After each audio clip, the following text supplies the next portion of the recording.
Hello বন্ধুরা, রান্না tales চ্যানেলে তোমাদের সকলকে জানাই স্বাগতম। আজ আমি তোমাদের সাথে শেয়ার করতে চলেছি একদম hotel style mutton biryani recipe, যেটা একবার খেলে বারবার খেতে ইচ্ছে করবে। আর ভিডিওটা একদম শেষ পর্যন্ত দেখো, কারণ আমি দেখাবো পারফেক্ট ঝরঝরে ভাত আর জুসি মাটনের সিক্রেট।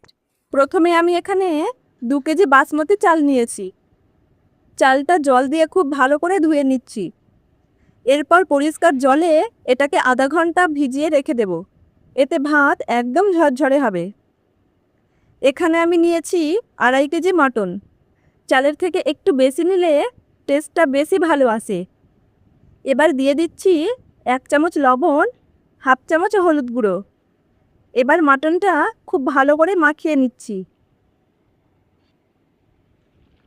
এরপর এটাকে কিছু সময়ের জন্য রেস্টে রেখে দেব। এবার একটা স্পেশাল মশলা বানাবো। মিক্সারে নিচ্ছি দারুচিনি, ছোটো এলাচ, জয়ত্রী, লবঙ্গ আর কালো গোলমরিচ। এগুলো ভালো করে ব্লেন্ড করে নেব।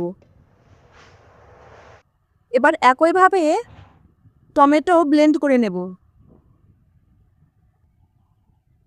আমি এখানে আলু আর পেঁয়াজ কেটে ধুয়ে রেখেছি। প্রথমে আলু সেদ্ধ করে নেব। দিয়ে দেব অল্প লবণ আর সামান্য ফুড কালার। আপনারা চাইলে এখানে ফুড কালারের পরিবর্তে হলুদও অ্যাড করতে পারেন। এরপর আলু সিদ্ধ হলে নামিয়ে নেব। এবার কড়াইতে দিয়ে দেব রিফাইন্ড অয়েল। আমি এগুলো সাদা তেল দিয়েই ভাজবো। আপনারা চাইলে এখানে সরিষার তেলও ব্যবহার করতে পারেন।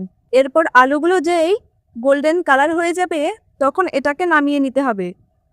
এরপর একই তেলে পেঁয়াজ ভেজে নেব। এরপর পেঁয়াজের মধ্যে যেই হালকা লালচে কালার আসবে তখন এটাকে নামিয়ে নিতে হবে। এরপর কড়াইয়ে দিয়ে দেব অল্প পরিমাণ সরিষার তেল। এবার দিয়ে দেব আদা রসুন বাটা। এটাকে খুব ভালো করে ভেজে নিতে হবে, যাতে আদা রসুনের কাঁচা গন্ধটা একেবারেই চলে যায়। এরপর দিয়ে দিচ্ছি 1 চামচ হলুদ, 2 চামচ কাশ্মীরি লঙ্কা আর 1 চামচ জিরা গুঁড়ো এবং ব্লেন্ড করা টমেটো। এবার সব ভালো করে মিশিয়ে নেব। এরপর দিয়ে দেব স্বাদমতো লবণ। মশলা থেকে যখন তেলটা উপরে উঠে আসবে তখন এর মধ্যে দিয়ে দিতে হবে মাটন। এবার এটাকে খুব ভালো করে কষিয়ে নিতে হবে। মাটন থেকে যখন ঝোল ছাড়বে তখন এটা কিছুক্ষণের জন্য ঢাকা দিয়ে রেখে দেব।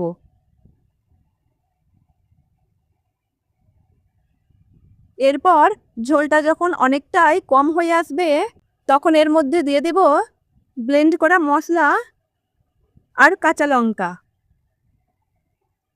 আবারও এটাকে ভালো করে কষিয়ে নিতে হবে। এরপর গ্যাস অফ করে এটা নামিয়ে নেব। এবার প্রেসার কুকারে অল্প পরিমাণ জল দিয়ে এটাকে কিছু সময়ের জন্য সিদ্ধ করে নিতে হবে।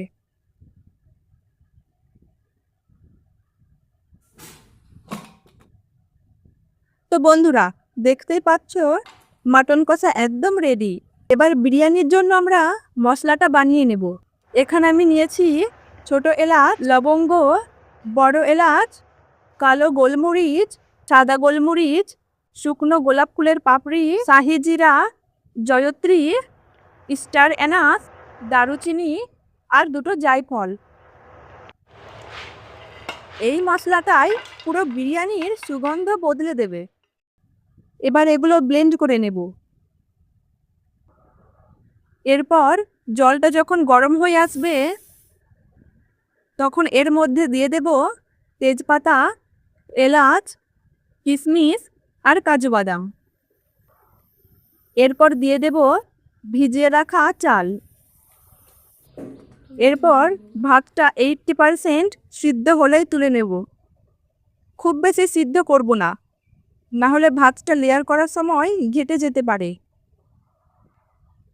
এরপর জল ঝরিয়ে একটা পাত্রে ছড়িয়ে রাখব। এতে ভাত ঝরঝরে হবে। এরপর ভাতটা যখন অনেকটা ঝরঝরে হয়ে আসবে তখন এর মধ্যে দিয়ে দেব সামান্য একটু ফুড কালার। খুব বেশি দিলে এটা কিন্তু তিতো হয়ে যেতে পারে। এবার লেয়ার করার সময় পাত্রে দিয়ে দেব ঘি, মশলা, আলু, পেঁয়াজ আর মাটন এবং শেষে দিয়ে দেব ভাত। এইভাবে লেয়ার করলে একদম পারফেক্ট বিরিয়ানি হবে। তো বন্ধুরা, এইভাবে পুরোটা সাজিয়ে নিতে হবে। এরপর ঢাকনা দিয়ে কম আঁচে কিছুক্ষণ দমে রেখে দেব। এই দমেই সব ফ্লেভার একসাথে মিশে যাবে। তো বন্ধুরা, দেখতেই পাচ্ছ আমাদের আজকের মাটন বিরিয়ানি একদম পারফেক্টভাবে রেডি। ভাত একদম ঝরঝরে, মাটন একদম নরম আর জুসি। আর এই গন্ধটা যদি তোমরা পেতে তাহলে এখনই খেতে বসে যেতে। তোমরা অবশ্যই বাড়িতে ট্রাই করে দেখো। আর কেমন হয়েছে আমাকে কমেন্টে জানাতে ভুলো না। ভিডিওটা ভালো লাগলে একটা লাইক দিও। আর এমন সহজ আর টেস্টি রেসিপি পেতে চ্যানেলটা সাবস্ক্রাইব করে রেখো। আবার দেখা হবে পরের ভিডিওতে। ধন্যবাদ।